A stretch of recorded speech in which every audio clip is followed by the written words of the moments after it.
Is this self-help course right for you? Self-help means do it yourself, DIY. And self-help is only for the adventurous types. Those who like to solve puzzles and can handle being insecure, can rumble with it, and still move forward when they have the right information and take those hard steps towards healing. There is no one to help you along when you feel insecure about the steps. The self-help course is lots of videos for every step of the process. And although I've made lots of videos about mindset, moral issues, and life goal information as well, and I can talk about everything and explain it, and give you all the exercises, you still need to do every single one of those steps and correct anything that is amiss. That is not for everyone. Far from it.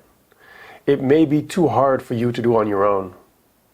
The truth is hard and painful, and people do get lost in the complex mix of emotions and sensations. So a warning here. This self-help course is hard. Therapy is not a magic wand, and therapy is not easy.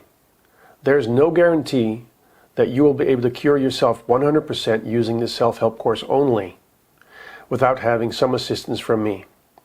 This self-help course has me spending considerable amount of time explaining everything fully, both about the theory and the background and the intervention techniques and the checklists of all the issues that you need to treat. There are people who buy the self-help course and then take a few sessions for my personal assistance and ask personal questions. Wishing you all the best. God bless.